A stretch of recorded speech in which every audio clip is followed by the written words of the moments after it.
All right, so the system's purging. We got through our half hour of high flow purge. We've turned this down.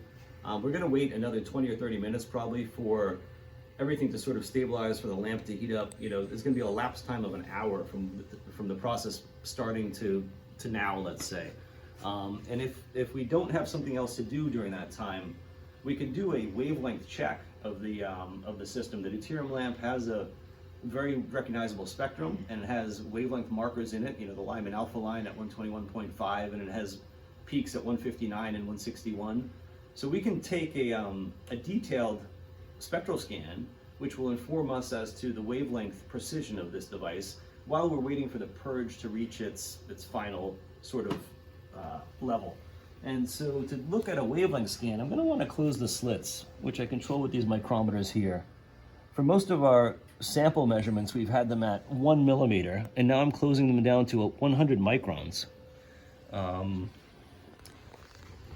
don't know if you can see any of that on the camera, but I'm going to close from 1 millimeter. Now it's at half a millimeter. Now it's 350, 250. That's 100 microns there. So 100 micron slits. Because I closed the slits tenfold, I'm going to turn my voltage up a little bit. This is where I was measuring. It was about 400 volts. I'm going to turn it up roughly to 500 for this scan. It's not very critical what the voltage level is, but I know it's going to be higher than where I was measuring with the 1 millimeter slit. Having done that, I've closed the slits. I know that I'm in my reference condition here. My detector's at 180, my sample's at 0. I do not have a sample in the beam. I'm measuring voltage. This is the correct range for the data that I want to take. Mono 1.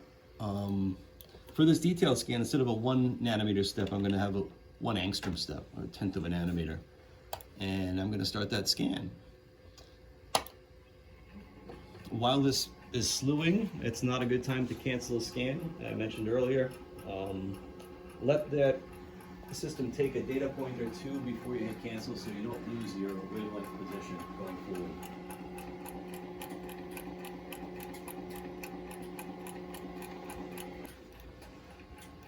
Our scan is still running, though I've collected some of these deuterium scans before, and the outcome should look something like this. I think it's typically what we would see for the deuterium spectrum is the Lyman alpha peak at 121.5, a peak at 159, a peak at 161. If we let this scan go on long enough, we would see the second order of Lyman alpha at 243.2, roughly speaking. And so this gives us a nice, like, in-view calibration of the wavelength points that we can easily compare to the traces like our mirror or calcium fluoride that we looked at just earlier. Now that we have surpassed the second peak around 160, we can see that our wavelength check has been successful.